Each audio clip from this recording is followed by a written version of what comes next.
Soyez le bienvenu, fidèles téléspectateurs de CSS Télévision, le reflet de tout un peuple, la chaîne de la maman nationale, la maman Excellencia, la maman de la nation. Nous vous disons merci là où vous êtes également.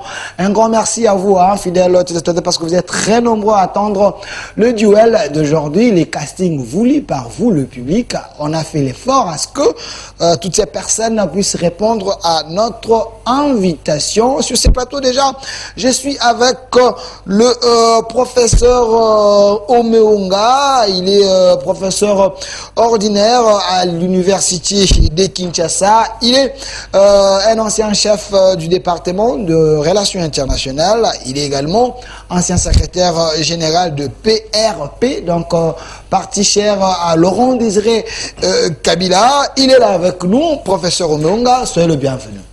Merci beaucoup, Delphine. Je crois que je suis très content pour la bonne présentation. Sauf peut-être traîner les bancs, mais peut-être en perspective. Pas de problème. Bientôt, je serai secrétaire général d'un parti, d'un nouveau parti. Ok. Et ça, je crois que l'opportunité viendra pour que vous ayez découvrir cet événement. Pas de problème. Pour l'instant, je crois que vous m'avez appelé en tant que scientifique. Scientifique. Sinon, d'ici peu, il y a un grand parti qui est vraiment encadré par les jeunes et qui s'appelle Action des démocrates. Je crois qu'on va parler. Pas de problème. C'est pas encore officiel pour qu'on s'engage le parti. C'est un parti de l'opposition, de l'Union sacrée ou non, ça, vous êtes les résistants? Non, la direction, donc la direction politique ou l'alignement politique, je laisse ça à la primaire du président lui-même qui va annoncer publiquement il est dans quel côté, opposition ou merci, majorité présidentielle. Merci, pas de problème. Ça fait autant d'années que vous avez géré quand même le parti de notre héros, donc Laurent Désiré Kabila, PRP. Et merci. Voilà, là, vous pouvez prendre professeur Chilumba. Je pense qu'il est déjà là dehors. Si vous pouvez le prendre, s'il vous plaît. Alors, de l'autre côté, nous avons la présence de monsieur Manix Ienda. Il est porte-parole du LGD, parti cher à l'ancien Premier ministre Matata Ponyo, les sénateurs. Monsieur Manix, soyez le bienvenu. Merci beaucoup. Merci. Voilà, avec vous aujourd'hui, vous ne serez pas seul. Il y aura la présence de Ferdinand Cambéré et aussi le professeur Chilumba de l'UDPS pour parler de ces sujets vraiment importants. Nous allons prendre 3 secteurs aujourd'hui. Il y a 3 sujets alignés avec vous pendant 1h30. Avec vous, chaque sujet aura 30 minutes, 30 minutes. La première question ou thématique, dossier Vidi Chimanga, les conseillers spécial stratégiques du chef de l'État, en matière stratégique du chef de l'État. Il y a une vidéo compromettante contre lui. Nous allons tenter un peu d'en savoir plus avec vous. Et aussi, la deuxième question, c'est le 77e sommet aux Nations Unies. Donc, des Nations Unies, donc il y avait le chef de l'État qui était là, Félix Antoine Tshisekedi, et les autres. Nous allons en parler et aussi nous allons chuter un peu sur les dossiers des élections. Il y a eu gouvernement Sama qui était parti déposer le projet du budget au Parlement. Et alors, il faut qu'il y ait les élections en 2023. Tout le monde bouge, tout le monde s'agite pour ces élections. Nous allons en parler. Est-ce qu'il y aurait élection ou dialogue ou glissement? Toutes ces questions, c'est avec vous. Vous êtes là le premier, mais je préfère commencer par le professeur Omeonga. Je précise professeur ordinaire. Vous êtes professeur de l'UNIKIN, ancien chef du département relations internationales. La première question, vous avez suivi ensemble avec nous dans les réseaux sociaux une vidéo compromettante contre l'ancien, je peux dire l'ancien conseil du chef de l'État en matière stratégique, M. Vidi Chimanga, pris en sandwich, en train de négocier avec le faux investisseur et en demandant un part de 20% dans le marché. Pensez-vous que le régime Tshisekedi continue dans l'opprobre? Bon, moi je pense que cette affaire, ça atteint la morale quand même du pays, le président de la République lui-même. Mais je pourrais dire qu'il y a 3 leçons à tirer pour moi de cette affaire-là. La première leçon, c'est que il faut dire clairement que les choses sont en train de bouger concernant la culture politique et la morale politique des affaires publiques. Parce que la première chose, c'est que j'avais préféré le comportement de M. Chimanga, Chimanga, qui avait démissionné dès que l'affaire était rendue publique pour qu'il soit indépendant et ne pas salir peut-être tout un cabinet du président de la République. Okay. La démission. Ça n'arrive pas. C'est un acte courageux. Un acte courageux et ça fait une culture nouvelle dans notre société parce qu'il n'y en avait pas tellement. Il y a peu de gens qui ont démissionné, quel que soit l'embrassement des corruptions ou des détournements, tentatives de détournement. C'est la première leçon. Deuxième leçon, c'est que M. Chimanga, je crois que il va se défendre. Je crois qu'il n'a pas... On n'a pas dit qu'il a détourné. Hein. On dit tentative de détournement. Et que là, je pense que cette humilité de se présenter devant la justice, c'est aussi quelque chose de bien. Il y a d'autres qui fuient. Il y a beaucoup de gens qui fuient dès qu'il a trouvé qu'il y a des choses comme ça, des situations, il fuit le pays et parfois il rentre. Donc il y a cette culture maintenant de se présenter devant la justice quand on sait qu'on est fautif ou on peut aller se défendre. C'est la deuxième chose. La troisième chose, c'est que, je ne sais pas, mais dans l'époque où nous avons grandi, j'étais des étudiants et on a travaillé ensemble à l'époque de Mobutu, je pense que un cabinet de chef de l'État ou un cabinet de tout ministre possible à l'époque, il y a les services de renseignement qui, avant d'être nommé, fait des fiches. On doit savoir qui a fait qui, il était qui, il vient d'où, ou qu'est-ce qu'il a fait dans le passé. Qui a fait quoi, il était qui, il vient d'où. Voilà, il vient d'où. Parce qu'on lui a confié, on dit conseiller en matière de stratégique. Donc, en principe, il y a des controverses. Moi, je ne sais pas où est-ce qu'il était. On m'a dit avant, dans la circulation, on dit qu'il était chez Kabila. Après, ça n'a pas marché chez Kabila. Il était venu chez Tshisekedi. C'est tombé d'affaires. Donc, vous voyez ça. Tout ça, les services devaient faire un fichier. Est-ce qu'on respecte ou pas? Ça, je ne sais pas. Mais prochainement, je crois que le président de la République, pour éviter qu'il soit atteint, parce que ça peut toujours...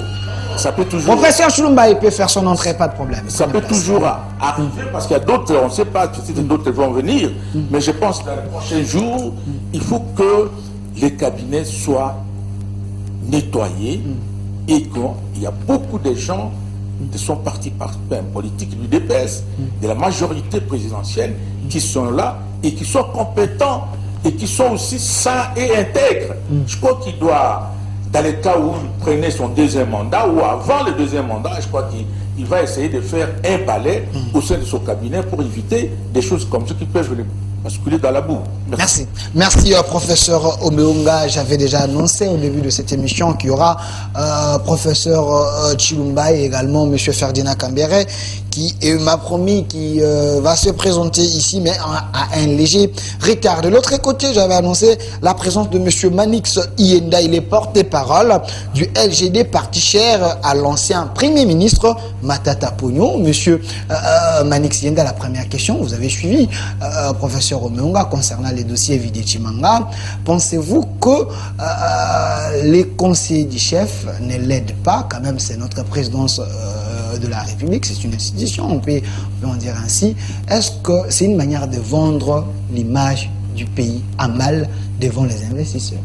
Si cette pratique semble être vraie. Moi, je pense que l'acte qu'a posé le conseiller spécial en matière de stratégie du président de la République, M. Vidé Chimanga, est un acte qui ternit davantage l'image de toute une république, surtout un pays qui postule à l'idée d'une gouvernance, d'une bonne gouvernance à installer, un État qui se bat pour avoir le statut d'un État des droits.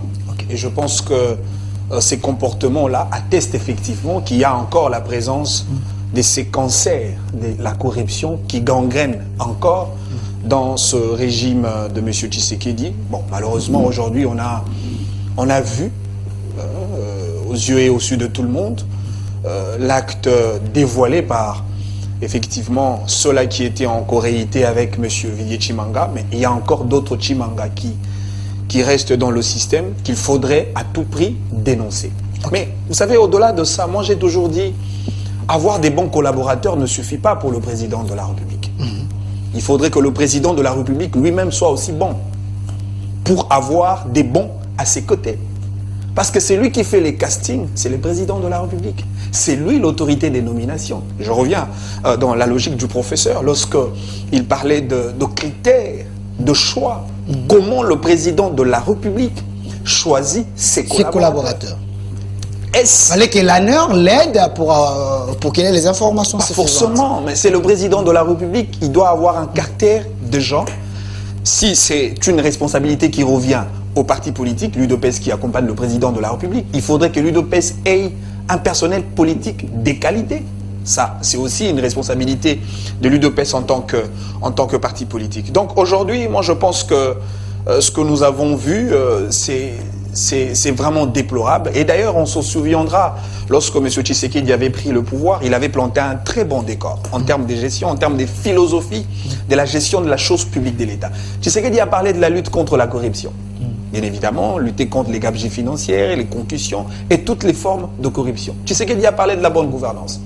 Tshisekedi a parlé de la croissance économique durable avec le modèle du développement économique endogène. Tshisekedi a parlé de l'homme considéré comme le premier chantier, la préoccupation nationale dans son action en tant que président de la République. Et donc aujourd'hui, vous allez vous rendre compte que cet édifice, en termes d'action voulue par le président de la République, est écroulé par les actes posés par le collaborateur du président de la République qui sont pratiquement en antipode avec la philosophie maîtresse telle qu'implantée dans l'entame même de la prise du pouvoir du président de la République. Donc aujourd'hui, moi je crois que ce que nous voyons avec l'UDPS, c'est les mêmes constats que nous avions fait hier sous le régime de Joseph Kabila, et donc le système continue.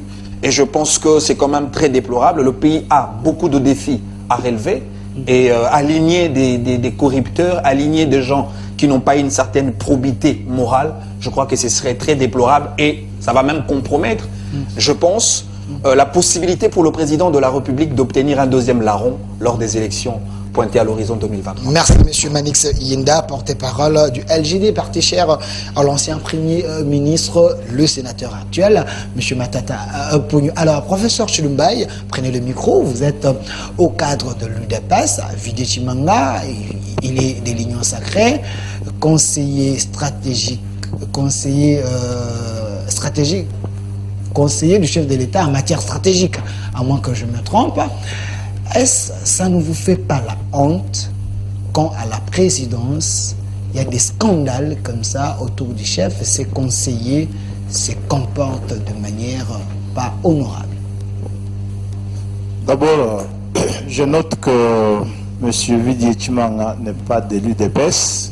Okay. Il n'y a pas d'amalgame possible à établir entre son attitude et l'UDPS.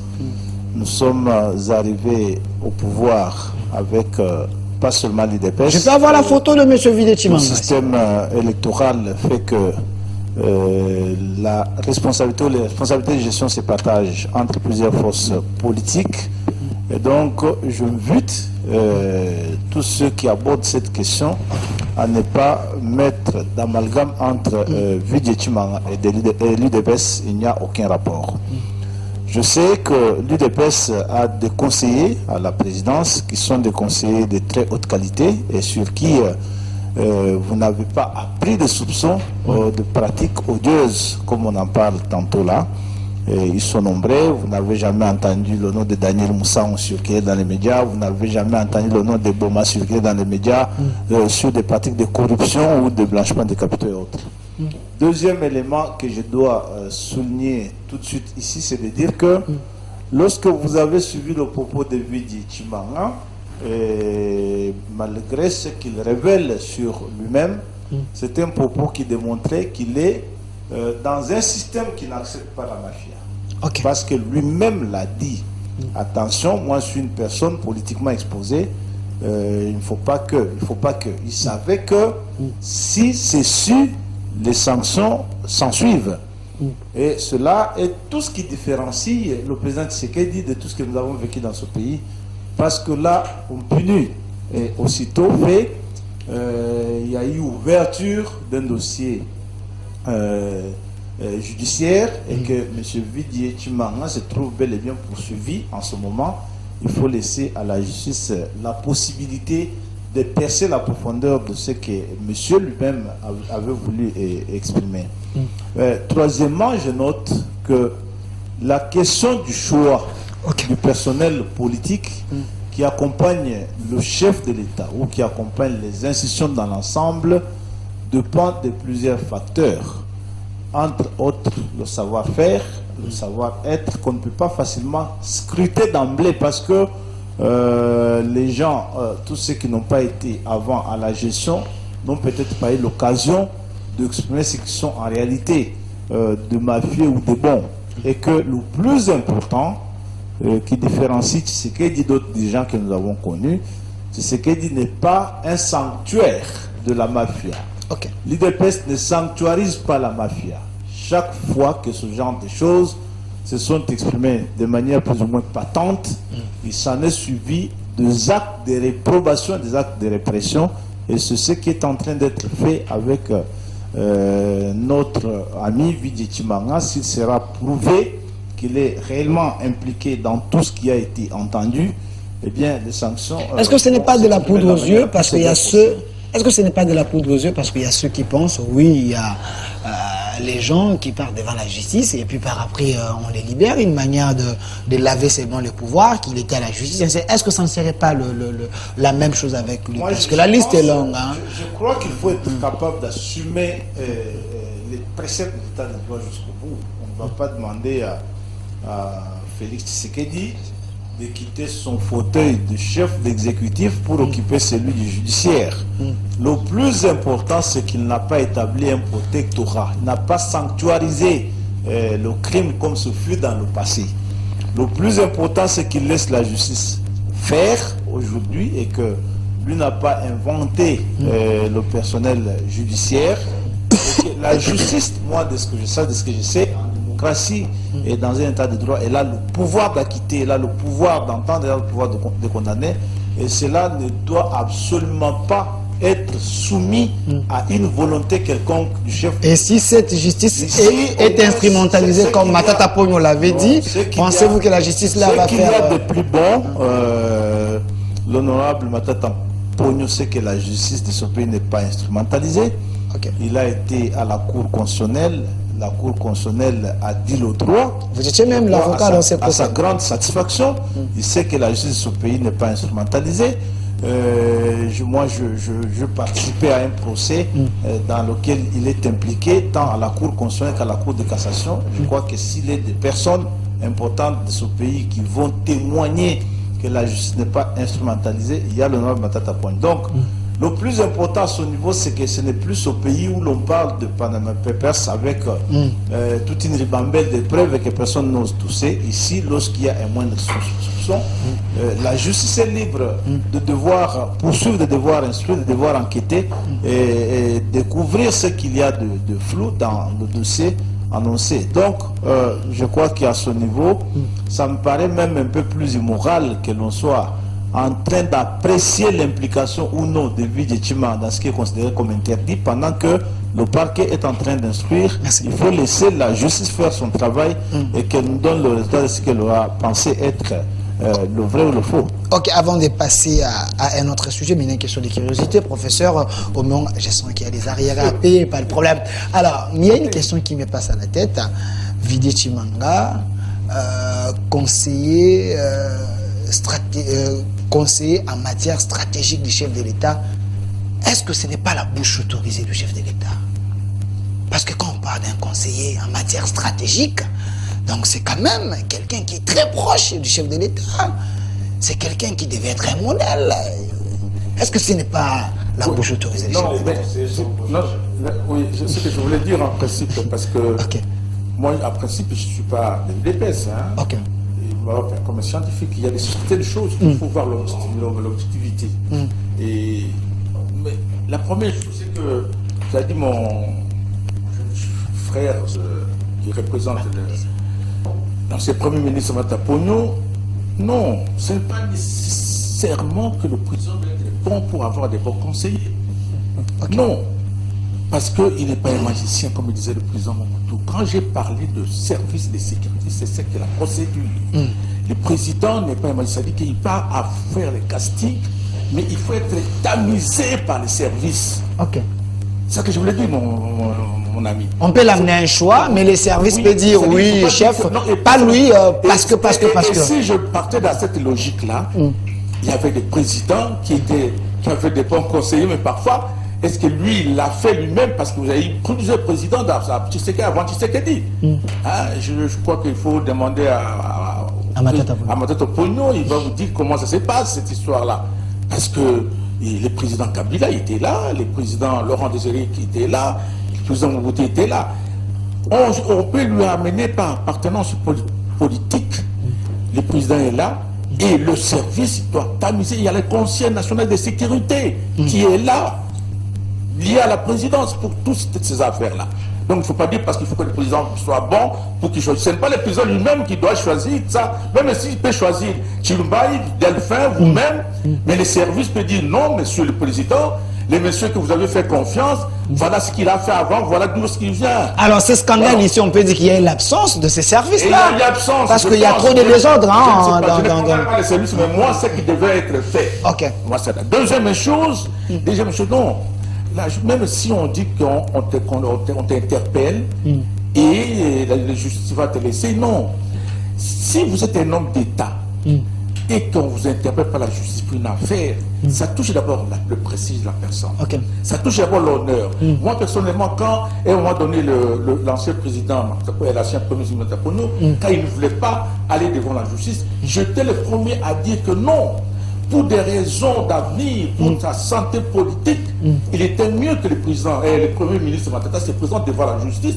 Heureusement qu'il s'est présenté devant la justice parce qu'il a la vie des soupçons. Non, son souci c'était qu'il y ait une bonne justice. Il n'avait pas refusé. Depuis là où il était dit, je rentre dans mon pays pour aller.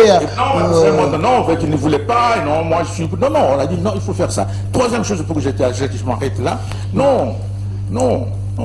Il y a un problème, comme j'ai dit, de la moralisation de la vie politique. Il n'y en avait pas avant quand on sent qu'un conseiller ou un ministre tentative de détournement et démissionne. Moi, j'étais plusieurs fois dans les conseils de plusieurs ministères ici avant. Il n'y en avait pas. C'est la première fois, et je retiens pas pour le flatter, que l'environnement actuel ne permet plus personne qui dit intouchable. Tout le monde est touché actuellement. Même si la justice va te laisser après, mais tu es en prison. Et c'est que nous avons souhaité, nous les nouzistes, les gens de Laurent Désiré Kabila, même bien que je ne suis plus là-bas, mais nous avons souhaité qu'il y ait comme ça, parce que nous, à notre époque, on interpellait quand il y avait des soupçons, même ministres ou pas ministres.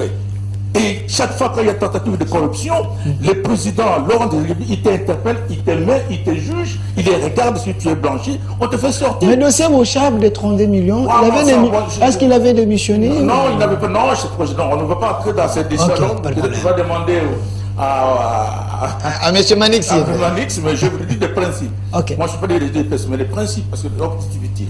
Et je voulais dire que vous m'avez posé la question que si c'est l'oreille du président, non. À la présidence, il y a beaucoup de conseillers.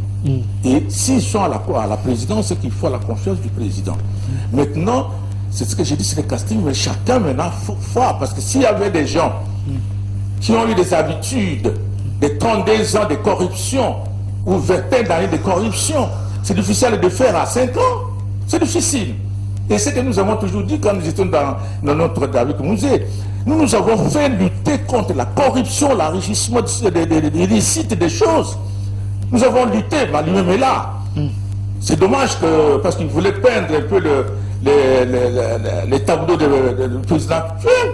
Moi, je suis des PRP. Va demander au Premier ministre si Kamel Ferdinand était déjà lui demandé. Mais ce n'est pas possible que le service national vienne d'être maintenant augmenté, amélioré par le président actuel. Alors que Laurent Désiré Kabila l'a conçu. Et après, on a parlé de Mukangalonzo. Qu'est-ce qui s'est passé? Je veux vous donner mon micro pour vous demander ça. Et je ne pense pas que... Il est la personne la mieux placée pour parler de Mukangalonzo, pas de problème. Parce que nous avons conçu cette affaire avec Laurent Désiré Mukangalonzo pour faire à la population service national, avec plusieurs utilités, plusieurs services nationaux. Donc on pourrait dire que non, on éduque l'enfant, on va aider la population. Après on a dit non, on détruit. Mais c'est ce qu'il a repris. Ok. Est-ce qu'il n'est pas félicité? Alors, je ne peux pas comprendre que parce que Tshilanga, un conseiller, moi je parle objectivement. Tshimanga est soupçonné d'avoir détournement ou de corruption ou de commission, et cela peut atteindre l'arrivée du deuxième mandat du président Tshisekedi. C'est un peu réduire la situation. Est-ce que ce n'est pas... C'est très politique, ça. Non, le problème peut-être c'est ses propos quand il dit j'ai financé sa campagne, la présidence, je connais. Oui. Est-ce que ce n'est pas une légèreté aussi Oui, par mais rapport à c'est cette dit. fonction et puis, vous voyez, Delphin, il y a des choses qu'on ne peut pas dire. je vais me demander, c'est le casting, ce que j'ai dit. Les services, c'est ça le service de sécurité d'ANED, c'est ça son objectif. Le principal service, c'est ça. Aider les chefs de l'État, c'est-à-dire aider l'homme politique, pas seulement Tshisekedi. Tout chef de l'État qui arrive, les services, il doit savoir son entourage, il travaille avec qui. Merci. Et comment il est monsieur arrivé là-bas, qu'est-ce qu'il a fait dans le passé, et on va dire au président, voilà, vous l'avez fait confiance, mais voilà, monsieur, comment il n'est pas intègre, le monsieur. Oui, Merci. donc, ça ne peut pas, tout simplement parce que quelqu'un a fait ça, et ça atteint le deuxième mandat du président de la République. Merci. Ça peut déborder la poterie. Ok, donc vous pensez que c'est juste l'effet minaire qui ne peut pas déranger même la réélection du chef de l'État. Non, donc, moi, objectivement, ce n'est pas parce que je soutiens le président, non, on ne peut pas réduire tout simplement parce Le micro. on ne peut pas dire tout simplement parce que les conseillers stratégiques est atteint de corruption que cela peut empêcher les présidents d'être élus. Il y a plusieurs critères. Merci. Pas seulement les critères des crimes de corruption. Si on parlait de corruption, beaucoup de présidents devaient être réélus. Parce qu'il y a eu des présidents qui ont été réélus, mais il y a eu des corruptions. À outrance, par lui-même, il a dit, le cancer des corruption existait et ça existe encore. Merci. Donc je suppose que le Tshisekedi n'est pas le seul à avoir été dans un environnement. Il a hérité. Merci. Il faut demander à Manix. Mais merci. Monsieur Manix Yenda, vous êtes porte-parole de ce parti, LGD, de l'ancien Premier ministre Matata Pogno.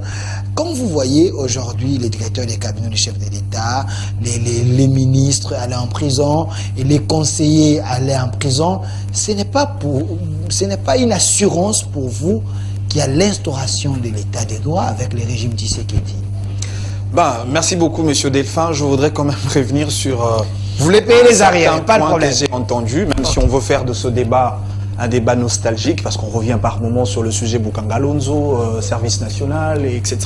Mais bon, je ne pense pas que M. Matata ait le sujet retenu à l'ordre du jour. Je reviens sur le conseiller spécial en matière des stratégies. Encore faudrait-il savoir s'il s'agit de quelle stratégie pour le président de la République. Vous savez, M. Delphin, quand on parle de la lutte contre la corruption, je pense que lutter contre la corruption est une question des gouvernances politiques. Et la question de gouvernance politique décolle d'une vision politique claire de celui qui détient le bâton de commandement de la République. Je parle à l'occurrence du président de la République. Malheureusement aujourd'hui, lutter contre la corruption devient un slogan creux, matérialisé par des spots publicitaires à la télévision, alors que la corruption est une réalité patente et nous devons l'éradiquer de manière pratique et pragmatique. Je voudrais revenir un tout petit peu sur ce qu'a dit le professeur Chilumbaï. C'est vrai. Moi, je n'ai pas dit que M. Viguier Tshimanga est membre de l'UDPS. J'ai plutôt lié la responsabilité du président de la République qui ressort de l'UDPS. Parce qu'après tout, de toute façon, les ratés, les bourdes de M. Viguier Tshimanga, c'est M. Tshisekedi qui va endosser la responsabilité. Lors du rendez-vous électoral de 2023, c'est lui qui sera redevable devant le peuple, c'est M. Tshisekedi, ce n'est pas M. Tshimanga. Encore que M. Tshisekedi est lié effectivement de par le lien des responsabilités politiques venant de l'UDPS. Il est vrai, Tshimanga a démissionné. Et tous nous savons que la démission est un acte unilatéral qui dépend de la volonté de la personne qui veut démissionner. Ça, c'est sa part. S'il vous plaît. Je vais vous donner la parole qui termine. Vous notez comme ça. Je vais vous donner la parole. Pas de problème. Évoluez, pas de problème. C'est un débat, pas de problème. Mais évoluez, quand même d'évoluer. Merci. Et M. Viguier Tshimanga a fait sa part en démissionnant. L'acte a été commis. et je pense que la présidence de la République est un service public qui a aussi un certain nombre de contours administratifs. Mais malheureusement, la présidence de la République n'a pas sanctionné l'acte posé, l'acte décrié, non seulement par le président de la République et par la classe politique en général. Malheureusement, nous avons vu un simple communiqué d'interpellation qui a précédé même la démission de M. Vidi Tshimanga, d'où la conclusion, cette démission a été négociée parce que la présidence n'a pas voulu sacrifier sa brebis au point de ternir son parcours administratif, parce que la révocation ternit l'image et surtout le parcours d'un agent qui pourrait demain avoir une responsabilité au sein d'un service public de l'État. Okay. Et de l'autre côté, la justice a fait son travail, mais encore faudrait-il savoir, aujourd'hui, M. Vidi Tshimanga est en prison. Parce que tous nous comprenons aujourd'hui, la prison pour les acteurs politiques de l'UDPS devient comme une sorte de vacances politiques.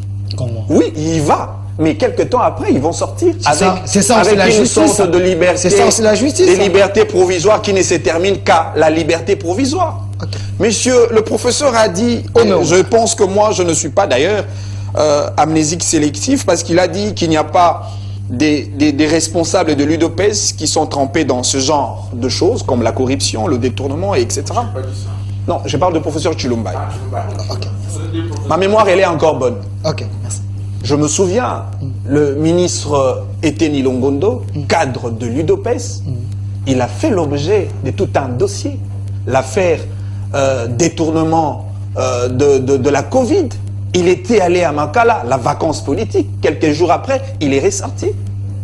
L'IGF a pondu tout un dossier. D'ailleurs, ça fait couler beaucoup d'encre et beaucoup de salive au sein du microcosme politique de notre pays sur le détournement de l'argent au ministère de l'EPSP. Et les ministres qui gèrent aujourd'hui les secteurs de l'éducation dans notre pays, c'est un cadre de l'UDPS. Okay. L'ancienne ministre de l'économie, Madame Akassia, qui a aussi fait l'objet d'une série de détournements graves, elle est membre de l'UDPS. Et donc aujourd'hui, il ne faudrait pas faire de la poudre aux yeux. Tous nous comprenons que l'UDPS aujourd'hui est en train de ternir l'image. D'où ma question. Moi, je me demande si Étienne Tshisekedi Ouamulumba était vivant. Pensez-vous que M. Tshisekedi Ouamulumba, les géniteurs de ce parti, pour qui il a lutté et consacré l'essentiel de sa vie pour la bonne gouvernance, pour un état de droit, pour la lutte contre la corruption, pour lutter effectivement ce que nous qualifions aujourd'hui d'un cancer qui gangrène le fonctionnement normal de l'État. Est-ce que Tshisekedi Ouamulumba vivant serait content de vous? Je dis non. C'est comme ça que je dis toujours, et je le répète, Tshisekedi Ouamulumba vivant, il serait le plus grand opposant de son fils. Vous savez, mon frère défunt, parlons quand même de cette histoire de la lutte contre la corruption. C'est vrai, je l'ai dit tantôt, c'est une question de gouvernance politique. Et même quand on veut inviter les investisseurs à venir dans notre pays, mais attention, il y a quand même des préalables qui doivent être pris en compte. Quels sont ces préalables? Notamment l'assainissement du climat d'affaires, la lutte contre la corruption, parce que les investisseurs ne peuvent pas venir dans un terrain où la corruption devient le maître mot, la sécurité. Ce sont des préalables qu'il faut d'abord rassurer pour exciter les investisseurs à venir avec leur parquet et s'investir sur le territoire. Sous le régime Tshisekedi, il n'y a pas eu d'avancement. Tantôt nous avions vu M. Alinguete à l'étranger pour inciter les investisseurs. Il a tenu des propos, je dirais même des propos irréalistes, parce qu'il a dénigré le fait qu'il y a la guerre dans la partie Est, simplement avec l'idée de pouvoir inciter les investisseurs tout en mettant en avant-plan une image positive, alors que les investisseurs savent les réalités autour de la RDC. Et là, on voit le conseiller spécial du président de la République en matière stratégique qui va pour inviter les investisseurs, comme si l'État congolais n'a pas des organes habilités à pouvoir faire la promotion de l'investissement dans notre pays. C'est quand même très désolant et regrettable. Aujourd'hui, j'entends, on parle de Panama Papers, c'est comme ça que moi je dis, Kabila, Tshisekedi, c'est blanc bonnet, bonnet blanc. Oui, aujourd'hui on parle de Panama Papers, mais aujourd'hui on peut aussi parler des RAM, qui est un fait patent. Et jusque-là, le dossier RAM n'a pas de clarté en termes d'explication au peuple congolais qui déjà a un pouvoir d'achat très faible. Vous l'avez soutiré son argent, justifiez-le. Et même si vous avez soutiré l'argent du peuple pour le bien commun. Qu'est-ce que vous avez fait de cet argent? Ça, c'est un fait qui colle à M. Tshisekedi. Et on le rappellera toujours de la même manière que vous rappelez à M. Kabila le dossier Panama Papers. Et on rappellera toujours à M. Tshisekedi les dossiers RAM. Merci. En conclusion, donc on peut dire que l'état de droit sous Félix, c'est de la poudre aux yeux. Non, mais non seulement c'est de la poudre aux yeux, mais c'est une vente d'illusions à la gratuité. Merci. Professeur Chilumbaï, ça tombe bien, vous êtes de l'UDPS. Vous avez suivi M. Manix. Qu'est-ce qui est faux dans ce qu'il a dit? Tout. Ok. Tout est faux. Je suis de l'UDPS. J'assume l'UDPS depuis mon enfance parce que je crois en des convictions auxquelles j'ai été formé. Je peux prendre la photo du président, s'il vous plaît. Mon frère Manix parle du docteur Eteni Longondo et il en prend pour illustration et preuve qui le convainc qu'Eteni a détourné l'argent, le rapport de l'IGF. Il faut être global dans le raisonnement. L'IGF a fait un rapport sur le Premier ministre Matata. C'est pour vous dire en fait que l'IGF n'est pas la justice. Ok. Après que l'IGF ait fait ce rapport, la justice est saisie contre Dr Eteni. De la même façon que l'IGF a fait un rapport contre l'honorable Matata, qui clame son innocence. On ne peut pas dire que parce que l'IGF a établi un rapport, donc Eteni, lui, est coupable. Et ça ne viendrait pas quand même de vous. Moi, je suis passé dernièrement à la télé avec une femme à Bossona politique. J'ai prouvé, j'assume, par exemple, que M. Martin Lukaya, un proche de l'ancien Premier ministre Matata Ponyo, a pris 1,3 million au FPI au nom d'une société Triomphe RDC d'économistes. Il l'a mis dans ses poches. Vous dites?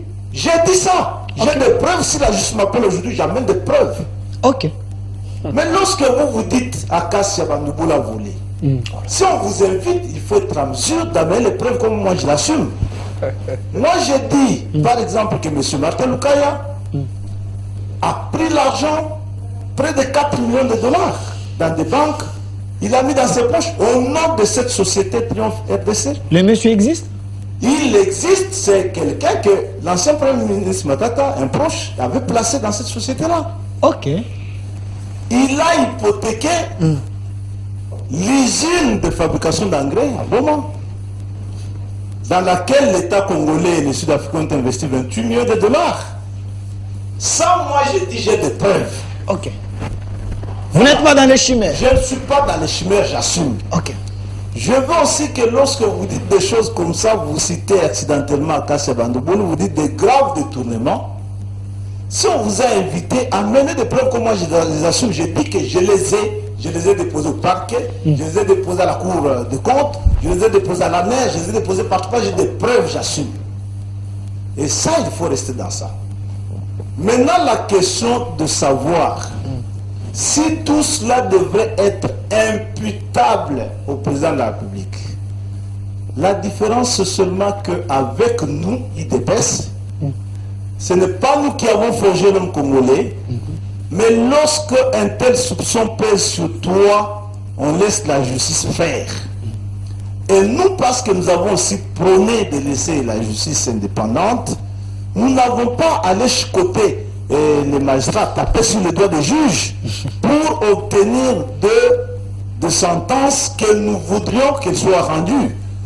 Et ce que fait le président de la République de plus prestigieux pour un dirigeant, c'est exactement ce qu'il a dit au début de ce mandat, que chez lui, Mwanamaï Azati. Bien évidemment que lorsque vous avez entendu Vidjichman parler avec un peu de désinvolture, de grandiloquence, avec un peu d'assurance, tu n'as pas cru que ce qui lui arrive aujourd'hui pouvait lui arriver. Et lorsque vous parlez du communiqué de la présidence, moi j'ai étudié le français autrement. Ok.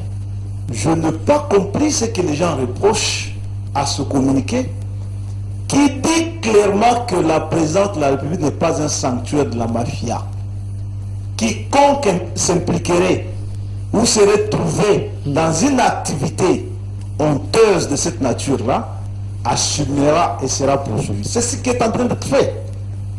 Donc la présidence ne pouvait pas donner d'injonction à la justice.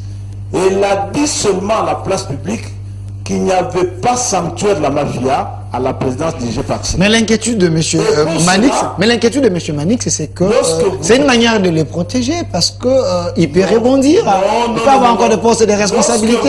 On a évité de les révoquer. Tel que moi, je vous ai entendu ici parler de Vidi Tshimanga, il y a quelques 5 ans avant, si le personnage est effectivement ce que vous dites là, qui oserait même tenter, quel est ce magistrat qui oserait l'inviter dans ce pays ici? Lorsque vous dites qu'on démissionnait à une époque, vous avez parlé ici du professeur Bouchard, il n'y a jamais eu d'enquête comme telle pour établir qu'il a détourné l'argent, les fameux 30 millions de dollars ou pas. 32. Mais il a démissionné quand même, il n'y a pas eu d'enquête et il a été plutôt surélevé en dignité parce qu'il devenait la deuxième personnalité du pays. Ici, ce n'est pas le cas. Lorsqu'il y a ce soupçon-là, on vous livre à la justice. Maintenant, la question qu'il faut poser est de savoir si le président de la République doit devenir comme Joseph Kabila pour chercher à imposer au juge ce qu'il doit faire, ou il doit rester dans son rôle de président de la République et assumer et assurer la séparation des pouvoirs dans un état démocratique comme celui que lui veut qu'il existe réellement. C'est ça la grande difficulté que nous avons aujourd'hui. Merci. Merci, professeur Chilumbaye. Je peux rentrer du côté de la réalisation. Là, on change le sujet, mais professeur Omeonga, je sens qu'il a toujours des choses à redire. Donc, je prends les éléments. Donnez-moi des éléments du président de la République et du président rwandais Paul Kagame, 77e sommet des Nations Unies. On en parle. Est-ce que le discours du chef de l'État était rassurant? Quoi comprendre et quoi retenir de ces sommets? Prenons ces deux vidéos et puis je vais ouvrir cette question avec le professeur Omeonga, lui qui est un ancien du département des relations internationales à l'UNIKIN. Voilà, prenons les images. Voilà, des retours sur ces plateaux, vous avez suivi les deux présidents. Professeur Omeonga, quoi comprendre de ces deux discours? Pensez-vous que le chef de l'État, il a frappé là où il devait frapper, ou c'est un discours raté? Merci beaucoup. Mais une petite observation, un petit retour, c'est peut-être en petit terme de conseil. Je crois que pas de problème. Manix Yenda. C'est juste au niveau sur la considération politique, parce que j'ai été un peu tiqué quand il est en train de dire que le Premier ministre Marc Pogno a vu aussi la corruption dans l'époque de Kabila. Ça m'étonnerait beaucoup, parce qu'il ne peut pas dire ça. Il ne peut pas dire ça. Alors je veux dire comme s'il faisait un tableau positif. Malheureusement, tu m'as dit ça. Ça m'étonnerait. Ça m'étonnerait parce qu'il parle qu'il n'y avait pas de corruption à cette époque où lui était Premier ministre. C'est quand même, ça m'étonnerait. Bon, maintenant à votre deuxième question pour l'histoire de la diplomatie. Moi, je crois que la photo du chef à l'ONU, s'il vous plaît. À moins d'avoir une mauvaise foi pour dire que le discours a raté. Mais la première chose, c'est que c'était un discours courageux par le président de la République. Il a dénoncé avec courage. Et c'est que a plu beaucoup de Congolais. Parce que les autres ne le disent pas clairement et avec beaucoup d'assurance comme ça, en dénonçant le Rwanda. Ça, c'est quand même un fils du pays qui a parlé devant le monde entier, dire qu'il y a un agresseur. Avec le Rwanda des Kabila, nous avons peiné pour qu'on dénonce le Rwanda comme agresseur. Et cette fois-ci, le président l'a fait aussi pour que laisser devant tout le monde dire qu'il y a un pays qui agresse son pays et que ça viole le droit international public. Ça, c'était un acte à féliciter et encourager. C'est pourquoi moi j'ai toujours dit, parce que ça c'est un discours des grandes orientations, il a dit bon, nous devons faire ça, nous devons faire ça, nous devons faire ça. Mais maintenant il faut matérialiser ce que dit le président de la République. C'est pourquoi j'ai toujours souhaité qu'il y ait création des comités scientifiques de défense, qu'il y ait la jonction entre la politique et la science. Parce que c'est le problème de l'Est. C'est un problème qu'il faut voir avec sang-froid, sans complaisance et analyser clairement la nature de la guerre, le moyen et la capacité. Parce que nous, quand on comprend les discours de secrétaire général des Nations Unies, les puissances, il nous a dit clairement, en d'autres mots, sous-entendu diplomatiquement, que la République démocratique du Congo doit se défendre seule. Parce que on n'empêche pas un État sur le plan international de prendre sa légitime défense. Exact. Quelle que soit la situation. Parce que le Rwanda, il le sait, que le Rwanda, quand il a attaqué Bunagana, il n'a pas tenu compte de la communauté internationale. Il a attaqué, il a violé. Dans le Rwanda, c'est un État voyou. Vous voyez, ça dit qu'il a violé en sachant que non, il s'en fout de la communauté internationale, l'essentiel que je fasse ça, mais il savait très bien est-ce qu'il y avait une faiblesse en face. C'est pourquoi je dis, tout en félicitant ces discours-là, il faut qu'il y ait mettre en place des mécanismes nationaux pour essayer de récupérer cette localité. Les mécanismes nationaux, ça dit quoi? La première chose, il faut qu'il y ait la mobilisation de toutes les forces vives autour du chef de l'État, autour des forces armées. C'est la mobilisation très importante. Ça constitue la dissuasion civile et ça constitue la défense civile. La mobilisation, c'est-à-dire la population, tout le monde derrière. Deuxième chose, il faut des moyens de défense. Parce qu'on ne peut pas dire ça à la télévision. Quand je parle de comité scientifique de défense, c'est là où on va chercher quels sont les moyens appropriés à faire la guerre, parce que si nous comptons sur la communauté internationale, on n'en donnera pas. Il n'y a pas une mais nous sommes sous embargo, même si nous avons l'argent. Est-ce qu'on peut acheter les armes? Oui, mais je ne peux pas vous dire comment on peut acheter les armes, même si on a embargué ici sur la télé. C'est qu'il soit un comité scientifique, comme un laboratoire, un think tank, qui expliquerait avec plusieurs spécialités des professeurs, des experts militaires. Et c'est là où on va appliquer, comme on disait actuellement, avec des recherches des professeurs, la diplomatie de défense, l'expertise, la négociation des temps et les moyens de défense. Les moyens de défense ici, la politique de défense et les systèmes de défense, il faut améliorer les deux. Et ça, on ne peut pas dire à la télé. C'est pourquoi j'ai toujours prôné depuis longtemps cette comité scientifique de défense qui serait composé de plusieurs spécialités de professeurs et des experts. Un laboratoire qu'on voulait donner la recette au président de la République. Parce que c'est très bien. La diplomatie a comme point positif, c'est quand on bénéficie à la population. Et là, Bunagana, ça fait déjà 100 jours plus et ça consolide les positions de l'ennemi. Le Rwanda, tu vois les discours de Kagame. On comprend bien que lui, il nous dit qu'il n'y a pas la volonté politique. C'est un monsieur comme ça. Il faut chercher la racine de ces problèmes. Alors, voilà. Et puis non, il dit que nous n'avons pas la volonté politique, malgré que les Nations Unies a présenté des preuves palpables. Et même le secrétaire général lui a demandé d'où viennent les armes. Il a dit de quelque part. Il ne veut pas citer le Rwanda. On sait très bien que le Rwanda, malgré qu'il n'a pas de ressources stratégiques, il a un réseau diplomatique très fort. Dans les États-Unis, l'Angleterre. Donc, oui, je crois qu'il a un réseau diplomatique très fort. Et nous, si on sait très bien par les principes diplomatiques, la diplomatie est soutenue par les moyens naturels. Merci. C'est que nous déposons ici, et ces moyens, nous les avons, on pouvait faire une diplomatie très agissante. Merci. Et ça attire la sympathie des autres États pour nous aider. Et nous devons quitter la diplomatie, aller aux États-Unis, aller à l'Union africaine. Vous voyez, par exemple, l'Union africaine n'a pas soutenu. Il n'a pas dit un mot sur la RDC. Macky Sall. Macky Sall n'a pas dit. Au moins excepté un Polonais qui a soutenu le président Jésus-Christ dans sa dénonciation. Ça suppose qu'il y a un problème. Nous devons beaucoup travailler sur le plan national. Il y a quand même des compétences. Il y a des experts, nous autres, nous sommes là. Pour la diplomatie, on a fait 10 ans pour des recherches sur la diplomatie. Et nous faisons des recherches. Pourquoi on doit nous tamer des pions sur le plan diplomatique? Merci. Merci beaucoup. Je crois qu'on aura des choses à revenir. Merci, professeur Omeunga. Alors, monsieur Manix Yenda, je précise que vous êtes porte-parole du LGD, parti cher à l'ancien Premier ministre Matata Ponyo, l'homme de Bukanga Lonzo. Alors, vous avez suivi les discours. Pensez-vous que notre chef de l'État était plaintif? Est-ce qu'il ne fallait pas avoir un chef de l'État comme Poutine Dans ces cas ici, s'il y avait Poutine, on pouvait agir vite. Hein.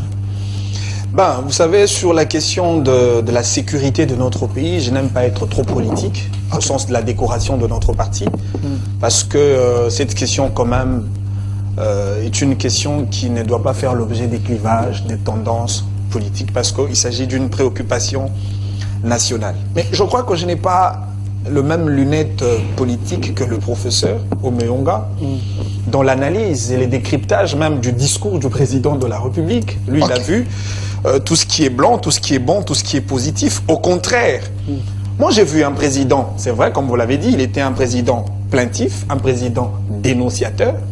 Et même lorsque vous analysez les comportements, je dirais, les comportements psychologiques du président, l'attitude qu'il a affichée devant la tribune des Nations Unies, le président n'avait aucun désarroi, il était décrispé et il avait un discours, disons, une attitude qui ne correspondait pas avec le contenu de son discours. Comme preuve, après, nous avions vu de vidéos de la première dame en sourire avec la première dame rwandaise. Nous avions vu le président de la République à moins de 24 heures aux côtés de Macron, aux côtés de Paul Kagame, pour envisager, la médiation, pour envisager une certaine médiation, alors que son contenu en était autre. Moi, je pense que la première observation, le président de la République n'a pas su profiter de cette opportunité pour défendre l'image de notre pays. Regardez Zelensky aujourd'hui, le président de l'Ukraine. Il n'est pas si grand que ça parmi autant de grandes puissances qu'il y a aujourd'hui, surtout face à Poutine, le président de la Russie. Mais le monsieur, il arrive quand même à mieux présenter l'image de son pays. Il se présente devant la tribune des Nations Unies avec un t-shirt. C'est un message sur le plan de la communication. Et par rapport à ça, il y a toute une organisation et des organisations, des États qui soutiennent aujourd'hui l'Ukraine. Le professeur l'a dit. La RDC a été isolée. Même au niveau de l'Afrique, le continent africain, l'Afrique comme organisation régionale ne soutient pas la RDC dans cette affaire-là. Et encore que le président, lors de la rédaction de son discours, le président n'a pas su adapter son discours aussi par rapport aux propos désobligeants du secrétaire général des Nations Unies Antonio Guterres sur la situation de la RDC. Guterres dit, et ça c'est quand même très grave, que le M23 a un armement. D'abord, il a reconnu par le fait que le M23 est une armée moderne. Lorsqu'on dit que le M23 est une armée moderne, cela suppose que le M23 a une certaine légitimité, je dirais, militaire, reconnue par l'ONU aujourd'hui, par le moyen de son secrétaire général. Et deuxièmement, il dit que le M23 a un armement lourd. Et aujourd'hui, la MONUSCO est incapable, effectivement, de faire face. Pour mieux dire, l'ONU n'arrive pas à faire face à ces groupes rebelles, le M23. Et donc, la RDC devra tirer des conséquences comme un État souverain, comme un État indépendant. C'est prendre en charge. La question de la défense, la question de la sécurité, la question de la sauvegarde, de l'intégrité territoriale revient à l'apanage d'un État souverain. Et donc, ça ne sert à rien de se plaindre à tout moment. Mais moi, ce qui me préoccupe aujourd'hui, on parle de Bunagana. Ça fait quand même très mal. Le professeur Tshilumba est là, c'est un homme de droit avéré dont je reconnais la dextérité intellectuelle. Mais lorsqu'on parle de l'État, on parle des éléments constitutifs de l'État. Et l'un des attributs majeurs d'un État, c'est les territoires. Et lorsque le territoire d'un État pose problème, on ne peut pas parler de l'effectivité d'un État. Aujourd'hui, Bunagana, pris en otage par le groupe rebelle, ça fait pratiquement plus de 3 mois. Je me demande quelle est la monnaie qui circule à Bunagana. Quels sont les drapeaux qui flottent? Quelle est cette autorité investie à Bunagana? Qui prélève le péage à Bunagana? Et donc aujourd'hui, le Congo cesse d'être un État à cause de la passivité de ceux qui dirigent le pays aujourd'hui. Des gens qui n'arrivent pas à protéger les territoires congolais, encore que nous sommes dans un État, d'une stratégie d'un État des sièges, où on a investi le gouvernement militaire dans le territoire, dans la zone, pour protéger la RDC. Mais malheureusement, nous tirons pratiquement les mêmes conséquences. Et donc aujourd'hui, nous comprenons qu'il y a un problème, des faiblesses. Et d'ailleurs, le discours de M. Antonio Guterres devrait mettre fin à cette chanson que je considère comme une sorte de pollution sonore, la diplomatie dansante, alors que tous nous comprenons la diplomatie agissante. Ben écoutez, moi je parle plutôt de la diplomatie dansante quand je vois le président de la République octroyer des passeports diplomatiques aux artistes musiciens, mais tous nous comprenons qu'il s'agit d'une diplomatie des staticos. Lorsque nous comparons la relation diplomatique de Rwanda vis-à-vis des États-Unis et comparons la relation diplomatique de la RDC vis-à-vis des États-Unis, vous allez vous rendre compte que le Rwanda a un niveau plus supérieur. Et déjà même que le Rwanda, à un certain moment, il a été membre non permanent du Conseil de sécurité des Nations Unies. L'une des externalités positives dans son contrat diplomatique avec les États-Unis. Le Rwanda avec la France, un partenaire traditionnel de la RDC. Regardez le positionnement du Rwanda. Alors que la RDC, c'est le deuxième pays francophone au monde. Et pour le poids diplomatique du Rwanda, il occupe quand même la plus grande responsabilité autour ou sur l'Organisation internationale de la francophonie. C'est-à-dire aujourd'hui, du point de vue diplomatique, le Rwanda marque le point et la RDC, à cause de cette diplomatie des staticos, nous perdons le point et malheureusement, nous tirons les conséquences. Je vais peut-être chuter par 5 secondes, une anecdote. Parce que moi, je vois le problème de la RDC et le Rwanda comme la récente vidéo qui a circulé. Une vidéo virale d'ailleurs, d'un policier qui tirait sur un Kuluna. Regardez l'attitude. Moi, je prends le Rwanda comme ces Kuluna-là. Il avance, il agresse la RDC. Et je prends la RDC comme ces policiers. Il recule avec des plaintes. Il recule avec des dénonciations. Mais pour que le Rwanda s'arrête, il faut que la RDC tire comme ça a été le cas pour ces policiers. Lorsqu'il a tiré sur le Kuluna s'est arrêté. Non seulement il s'est arrêté, il a reculé en pleurant. Mais tant que M. Tshisekedi ne tire pas, Kagame avancera. Merci. Merci à M. Manix. Je sens que le professeur Chilumbaye, en lui, ça bouillonne afin qu'il puisse rétablir la vérité. Alors, là, malheureusement, plusieurs points qu'on n'a peut-être pas abordés à terme de propositions. J'ai salué la proposition du professeur Omeyonga. Je suis vraiment très d'accord avec ces modèles de diplomatie de défense. Ça, c'est une proposition, une recette à prendre en compte. Mais je voulais aussi proposer peut-être une autre recette, parce qu'aujourd'hui, la RDC est isolée. Il faudrait consolider le sens de l'unité, convivialité, fraternité, concorde nationale. C'est en cela que je demande au président de la République d'ouvrir la brèche de collaboration, de négociations politiques avec tous les ténors politiques de la place, afin de peaufiner des stratégies pour sauver ne serait-ce que les territoires congolais. Merci. Kabila, Fayoulou, Moïse Katumbi, Bemba, Augustin Matata Mponyo autour du président sur la question de sécurité. Merci. Merci. Je veux donner suffisamment le temps à professeur Chilumbaye afin que vous puissiez répondre, mais nous avons des partenaires. S'il vous plaît, nous avons des partenaires. Page publicitaire et puis nous allons revenir. Je vais vous donner suffisamment le temps. Des retours sur ces plateaux, autant de messages. Là, je vois déjà autant de messages ici. Ça prouve que vous êtes en train vraiment de nous suivre. Je vois autant de députés, plusieurs personnes ici. Pas de problème. C'est votre émission Duel. Professeur Chilumbaye, prenez le micro. Vous avez quand même à suivre professeur Omeyonga qui est à côté de vous. Il est un ancien chef du département de relations internationales. Il a réfléchi, il a aussi donné des propositions. Mais quelle est votre analyse d'abord du discours du chef de l'État et puis du réplique du président rwandais? Vous savez, quand le professeur Omeyonga parle de la diplomatie ici, il cite Mouzé, il le compare à Félix Tshisekedi. Mais il a été Dieu cessé, c'est qu'il dit qu'il y a eu une parenthèse dangereuse qu'il n'évoque pas, parce qu'il y a eu un vide de 18 ans. Ok. C'est ce que j'ai compris. Pas de problème. Un vide de 18 ans. Moi, j'ai entendu Félix Tshisekedi, du haut de la tribune des Nations Unies, parler comme un père de la nation. Un père de la nation, il regarde Paul Kagame assis, il dit que le Rwanda nous agresse, malgré ma bonne foi, malgré la main tendue du peuple congolais. Parce que, en fait, la guerre n'est pas une finalité, en réalité. Peut-être c'est un moyen, un déterminant de la diplomatie lorsqu'on en parle. La finalité dans les relations entre États au fini, c'est de se parler, de résoudre les problèmes pacifiquement. Et ici, le président vous dit qu'il a amené une approche. C'était cette approche de main tendue, parce qu'il a estimé que c'est possible, pour autant qu'on pense que Kagame c'est un humain, on pouvait résoudre des problèmes qui nous coûteraient moins en vues humaines et en pertes matérielles de manière civilisée. comme des humains. Et hélas, c'est une conclusion à laquelle il est parvenu. Parce que les gens aiment parfois entendre des discours qui claironnent et qui ne proposent rien. Il a dit hélas. Ça signifie qu'il avait cru qu'il y avait des hommes en face de lui. S'il fallait conclure, il constate qu'il a en face de lui des sauvages. Ok. Et il faudra leur appliquer des méthodes propres aux sauvages. Ça, c'est l'attitude du chef.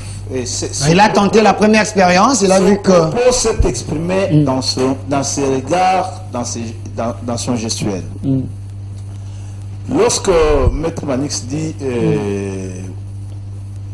l'État a cessé d'exister parce que Bunagana est sous contrôle de M23, mais c'est pour la première fois depuis 18 ans que le pourcentage du territoire occupé en permanence par les étrangers a baissé sous Tshisekedi. Vous l'avez bien suivi, des localités reconquises, on vous dit, ça fait 24 ans que ces localités ont été occupées. 24 ans. 24 ans. Maître Manix en sait quelque chose. Et qu'en termes de pourcentage, c'est pour la première fois depuis 18 ans que notre territoire est moins occupé par les étrangers. Grâce aux efforts du président Tshisekedi. Les statistiques peuvent vous être fournies avec beaucoup de traçabilité possible. Donc Kabila n'a jamais pacifié ce pays? Non, jamais, jamais. Et Paul Kagame, beaucoup de gens l'ignorent. Moi, ça ne peut pas m'étonner que Paul Kagame, qu'on dise qu'il a plus de connexions à l'international, qu'il a plus tout ça. Mais ça fait 30 ans qu'il est président du Rwanda. C'est depuis 1994 que Paul Kagame est président du Rwanda. Ok. Et que c'est depuis 1994, dans le petit semblant avec Pasteur Bizimungu, avec tout ça, qu'il est dans cette position d'un État sûr de lui-même et dominateur, parce qu'il sait que les facteurs de puissance lui sont défavorables, et que son niveau prétendument supérieur, vous avez vu qu'il est en train d'être sérieusement rééquilibré en moins de 4 ans.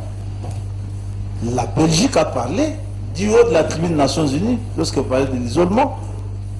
Pendant 18 ans de règne Kabila, vous avez entendu un pays aussi important dans l'arène internationale que la Belgique condamner ce qui s'est fait entre la RDC et le Rwanda. Aujourd'hui, il y a des prises de position claires. Vous parlez de l'Espagne, de la Pologne, des pays qui n'ont aucun lien historique avec le Congo et qui ont aujourd'hui ouvert leur bouche pour dire que ça ne peut pas se faire comme ça. Et tout cela signifie qu'il y a eu cette diplomatie éclairée pour débobiner ce qui a été, tu sais, pendant 30 ans. J'ai dit que c'est 30 ans que Kagame dirige le Rwanda dans ces conditions-là. Le sourire de la première dame, mais parce que vous parlez de diplomatie, nous, on ne doit pas aller dans cette activité avec des émotions. Ok. Ça ne se fait pas comme ça en diplomatie. La première dame, elle est à la tête d'une structure de première dame en Afrique. Et qu'elle n'est pas là pour prendre des décisions d'exclusion de qui elle veut, pour dire que je ne veux pas sourire à tel. Elle était dans son travail et je crois que ce travail n'est pas un travail négligeable. Et donc, un pays ne cesse pas d'exister parce qu'une partie de son territoire est occupée. Sinon, l'honorable Matata Pogno, que j'aime bien, l'ancien Premier ministre, ne se serait pas dit Premier ministre dans un pays qui n'existait pas, alors que près de 10% du territoire national était occupé. On a certes des problèmes, mais l'État fonctionne. Sous son règne, effectivement, ce n'était pas Bunagana, c'était Bukavu, c'était Goma. Et Kof avait dit on était dans un non-État. En fait, avec tout ça, et l'État a continué. La France tout entière, j'ai dit entièrement, a été occupée dans sa dimension métropolitaine et qu'elle s'est battue de Londres pour rétablir son pouvoir sur son territoire, n'avait pas cessé d'exister. La notion donc de l'État, il faut la relativiser elle réside exactement dans la souveraineté, qui est cette volonté commune assise dans le peuple des nations. Nous sommes en train de bien l'exprimer à ce jour ici, et que le président Tshisekedi est l'unique depuis notre indépendance à l'extérioriser. C'est vrai, nous avons connu des faveurs de la guerre froide avec le président Mobutu, utilisé par gendarme pour les intérêts des autres. Ça nous a fait croire que nous étions un pays puissant. Ça ne nous donne pas la raison de comparer le Congo dont nous avons hérité, nous, aujourd'hui, à l'Ukraine, la 11e puissance militaire du monde. Et que les intérêts qu'attendent ceux qui soutiennent l'Ukraine aujourd'hui de l'Ukraine ne sont pas les mêmes qu'ils attendent de nous. L'Ukraine est aux portes de l'Union européenne et c'est l'épicentre de la civilisation occidentale. Ça ne signifie pas que l'on se doive de penser que l'Ukraine a mieux convaincu les Occidentaux que nous. Non, l'Ukraine n'a pas convaincu les Occidentaux, ce n'est ni la diplomatie de Zelensky ni son attitude qui appelle les armes occidentales, c'est plutôt la survie de la culture occidentale qui est en jeu. Et cela, ça n'a pas besoin que l'Ukraine, que Zelensky s'exprime. Mais c'est au début de la guerre, les Américains lui avaient proposé de fuir. C'est en fait ça qu'il faut intégrer comme différence dans les deux réalités qu'il ne faut pas comparer. Aujourd'hui, nous sommes un pays qui s'organise, et Maître Manix le sait, ce n'est pas avec 3 milliards de dollars de budget qu'on pouvait faire la guerre. Non! C'est ce président qui a sorti ce pays de son marasme, de 3 milliards irréels à 14 milliards réels. Et désormais, les moyens de faire la guerre, nous les avons. Le président n'est pas allé se plaindre. Il a demandé aux Nations Unies de mettre fin à l'embargo et au système de signalement. C'est une façon de vous dire que le Congo sait qu'il va faire cette guerre seul. Les Nations Unies, entre Guterres et les autres, moi ça ne m'impressionne pas. Je suis un internationaliste conséquent. Je sais que l'ONU est morte à Sarajevo. Je le sais bien, je n'attends pas des Nations Unies une solution dans le problème du Congo. Je suis toujours cet intellectuel partisan du départ de la MONUSCO. Et je sais que ce n'est pas avec la MONUSCO qu'on va gagner des guerres qui sont dans l'Est du pays. Mais le plus important, c'est ce que le chef a dit. Merci. Il demande qu'on lève l'embargo. Il n'a pas demandé qu'on donne des armes au Congo parce que nous avons mobilisé l'argent. Et parce que nous avons mobilisé l'argent, nous serons en mesure de mettre l'enveloppe à la disposition de l'armée. La loi de programmation militaire a été adoptée. Vous avez vu ces avancées que nous n'avons pas rencontrées depuis notre existence. L'argent, parce qu'il est réel aujourd'hui, ce n'est plus un budget apparent. Utopique. L'argent est réel aujourd'hui. Nous allons agir et le Congo sera respecté. Merci, professeur Chilumbaye. Malheureusement, il nous reste 11 minutes. Alors, on va faire ceci. Chacun de vous va passer ici. Je veux donner 4 minutes, afin que vous puissiez donner des propositions, adresser vos gouvernements. Est-ce qu'il faut qu'il y ait un dialogue interne? Est-ce la solution de l'Est? Il faut attendre de l'autre côté les Occidentaux ou l'Occident, ou soit nous-mêmes, on peut s'organiser afin que nous puissions terminer ces problèmes de l'Est. Professeur, vous avez 4 minutes. S'il y a les arriérés à payer, vous pouvez les payer, le faire. Faites comme vous êtes à l'auditoire. Merci beaucoup. Je crois tout d'abord, la première chose, je suis très très fier et je suis très content parce que le professeur Chilumbaye qui a bien assimilé le cours de géostratégie à ce qui concerne l'Ukraine. C'est parfaitement la réponse que je voulais donner à notre ami. Monsieur Manix. Et ce n'est pas seulement à cause de la diplomatie de monsieur le président ukrainien, mais c'est tout simplement les intérêts de géostratégie. Parce que vous savez très bien, si on ne fait pas attention, la guerre risque d'être à la porte de l'Europe. Donc, il a bien assimilé. C'est un bon. Merci beaucoup parce que je voulais donner cette réponse. Il a donné pour dire non. C'est pas qu'il a une bonne diplomatie, c'est tout simplement les intérêts politiques et géostratégiques. Deuxième chose, mais je n'ai pas compris parce que vous avez dit que le président, l'attitude du président quand il faisait son discours, l'attitude du président ne correspondait pas avec les discours. Avec la situation. Avec la situation. Vous voulez le président, il devait faire fâcher. Chez nous, en relations internationales, et ce que je donne comme cours à diplomatie, quelle que soit la situation, on peut s'embrasser pour arranger la forme Mais les fonds, on est divergents. Ok. C'est-à-dire le président, même s'il était très fâché, il ne veut pas montrer devant les Nations Unies. Vendre une mauvaise image. Ce n'est pas dans notre maison diplomatique cette forme-là d'être belliqueux et de montrer que vous voulez insulter les gens ou vous voulez faire la guerre devant. Il ne pouvait pas prononcer la guerre devant les gens là. Même si nous pouvons, même si je venais de dire que sur le plan interne, il y a d'autres dispositions à prendre, mais moi je le félicite là-bas parce qu'il a montré qu'il faut arranger la forme comme il faut dans ces genres de discours. Donc ce n'est pas que vous...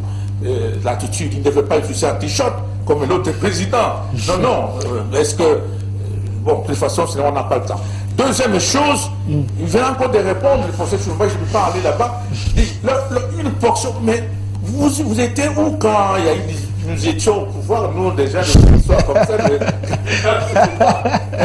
dire que Okay. parce que maintenant Mounanga est tout occupé, l'État ne cesse d'exister. Non, on ne peut pas dire ça devant les gens quand même, c'est pas bon, parce que les éléments constituent d'un État, effectivement, territoire, il y a besoin d'ajouter la souveraineté. Non, non, ce que je pourrais accepter, vous avez dit que nous devons nous organiser sur le plan interne et que nous devons récupérer cette portion de terre parce que Mouzé l'a dit que nous devons prendre notre espace parce que les générations des futures dépendent de cette histoire-là. On ne peut pas laisser nos petits-fils, vos enfants, si vous nous laissez comme vous disiez. Même aujourd'hui, c'est une longue guerre populaire. Et les prisons, Tshisekedi voulait le dire là-bas, mais il ne l'a pas dit pour des raisons diplomatiques. Ça, je voulais dire, les sous-entend de dire que non, il a dit, il a dénoncé. Nous n'avons pas les moyens. Vous nous avez fait ça, nous avons fait ça, mais le peuple congolais va se prendre en charge. Se prendre en charge quoi? C'est avec nos moyens que nous avons.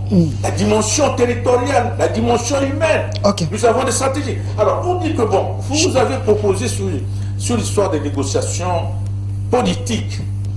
M. Manix, mais Bungada, ce n'est pas seulement pour Tshisekedi. Ça concerne tout le monde, même si le président n'appelait pas les gens, vous devez faire des propositions vous-même déjà. Il ne faut pas que le président appelle ses dirigeants politiques pour parler de cette partie de l'Est. C'est comme si cette partie de l'Est appartenait seulement à Tshisekedi. Non, c'est une affaire.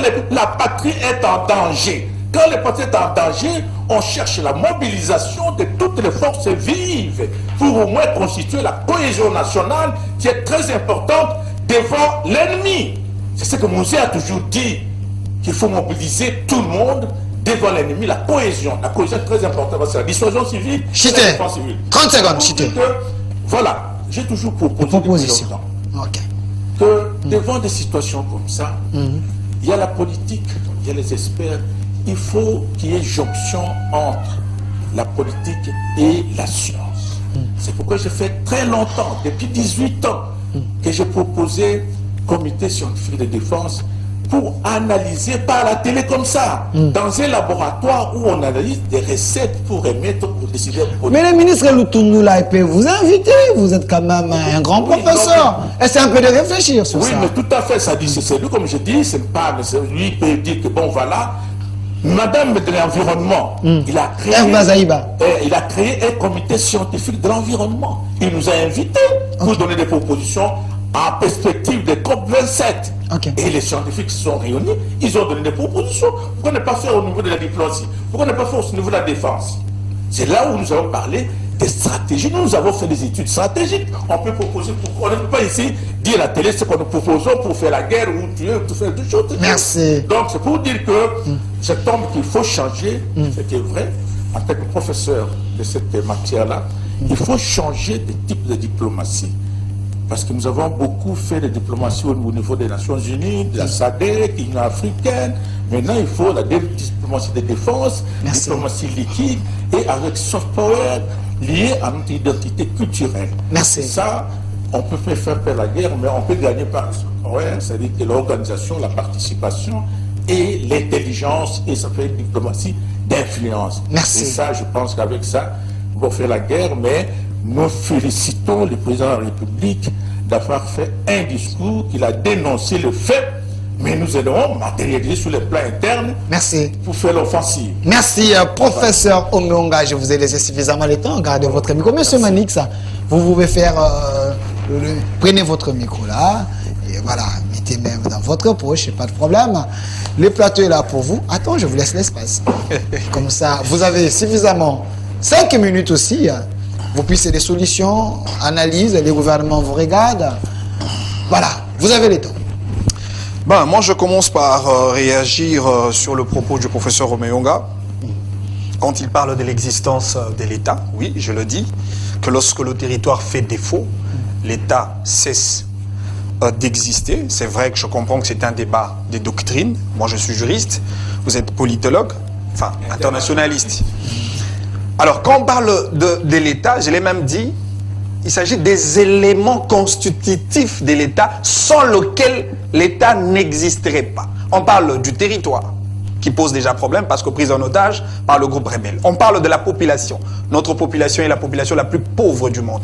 On parle du gouvernement, c'est le gouvernement le plus passif et le plus faible. On parle même de la souveraineté, et la souveraineté dans un aspect de reconnaissance de votre souveraineté nationale à l'égard des États tiers. On parle aujourd'hui de l'isolement.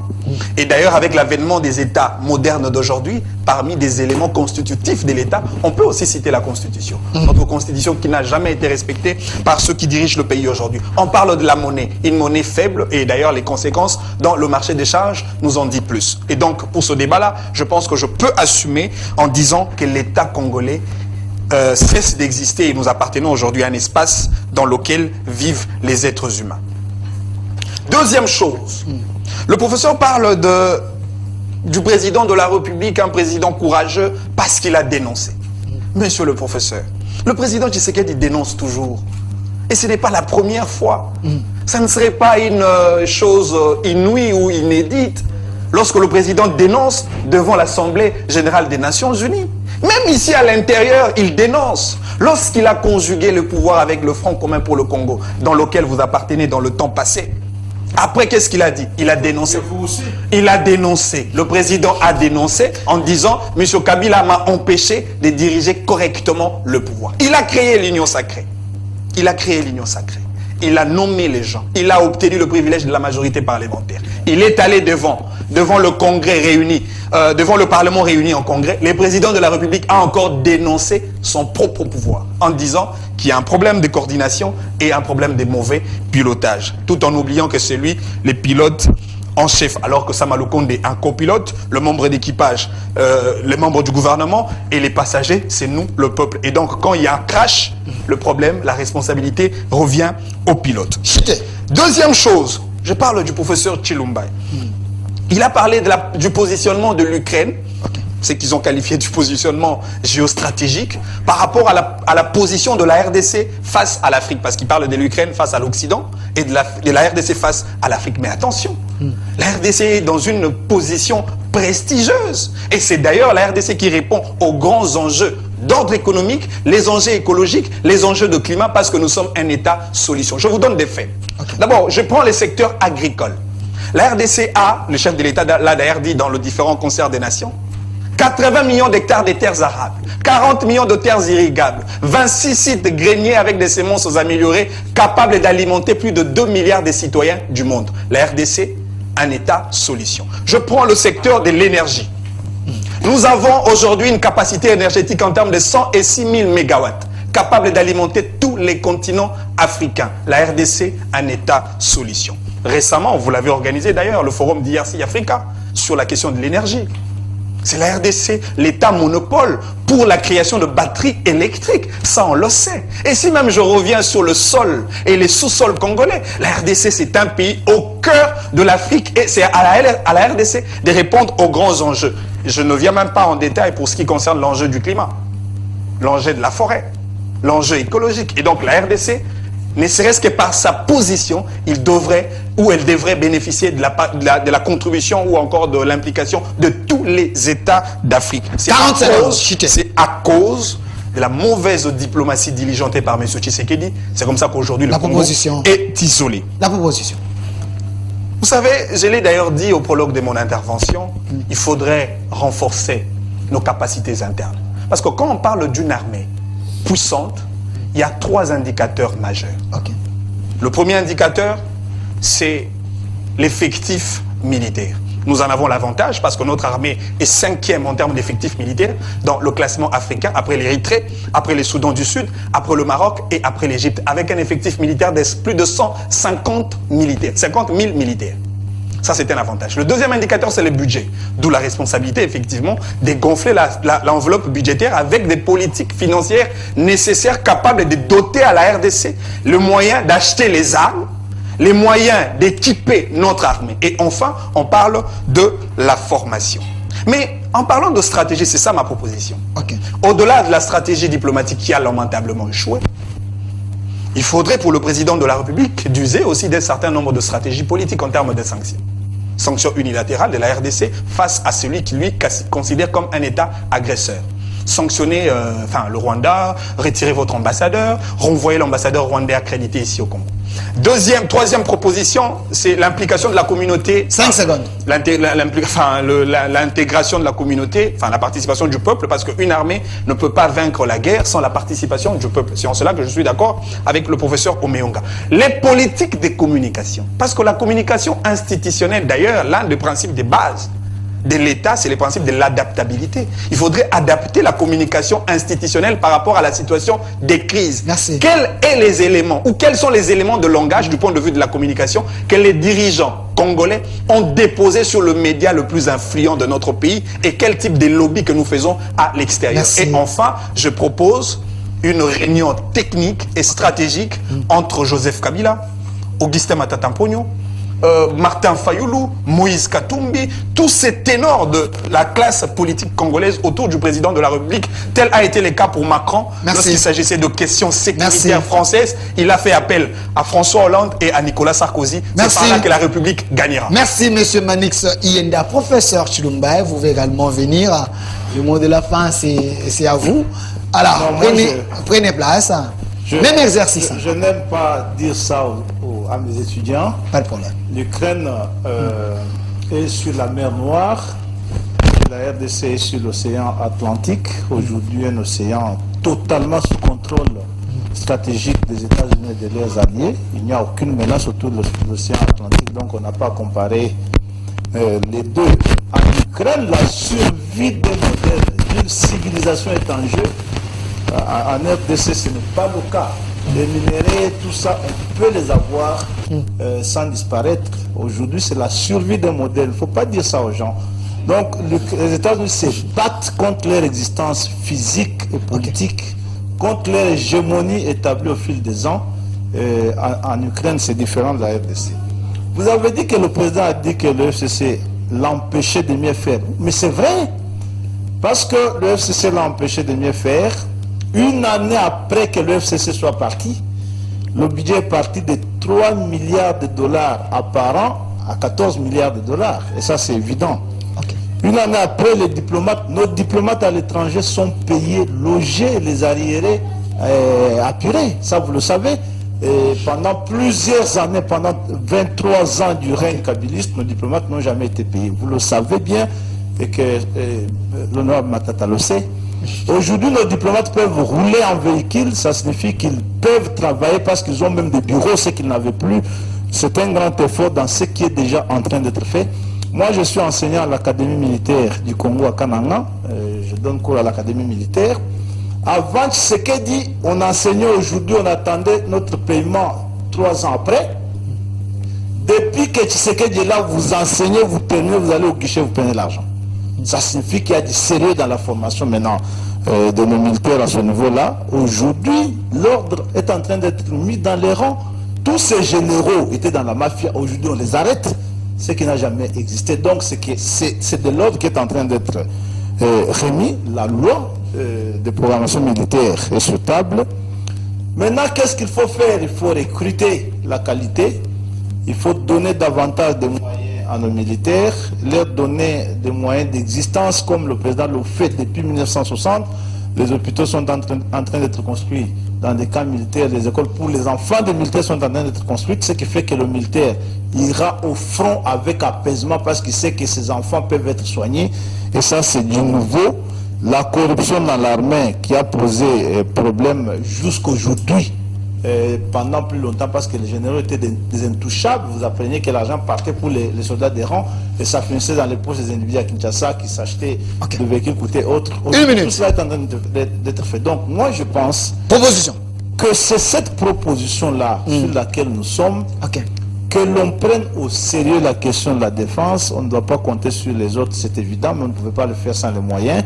Il faut que la lutte contre la corruption s'accentue, que le chef de l'État veille personnellement à cette réalité pour qu'on ait l'argent, parce qu'il n'y a que l'argent dans les caisses de l'État qui va nous aider à mieux payer nos militaires, à bien les motiver, à construire pour eux des logements, à les placer dans des conditions de travail comme nous sommes en train de le faire aujourd'hui pour les diplomates. Et vous verrez que tout ira au mieux parce que le Congo, en fait, c'est une puissance naturelle. Merci.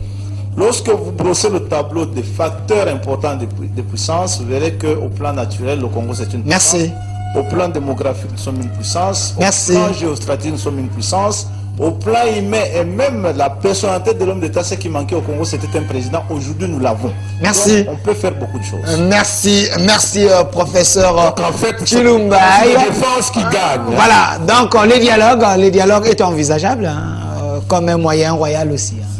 Non, le dire non, mais il faut être prudent sur ce côté-là parce qu'il faut qu'eux-mêmes viennent, mais pas les appeler comme si c'était quelque chose qui ne leur appartenait pas. Merci. Merci. De la réunion. Merci. Ça n'est fini pour aujourd'hui. C'était votre émission Duel avec professeur Chilumbaï de l'UDPS. Merci également avec monsieur Manix Yenda, porte-parole du LGD, parti cher à Matata Pogno. Également au professeur Roméonga. Merci également d'avoir répondu à notre invitation.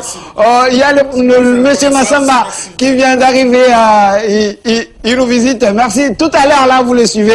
Après, juste Duel. Voilà. Merci. Restez fidèles à nos programmes. Suivez la rediffusion à 22h. Au revoir.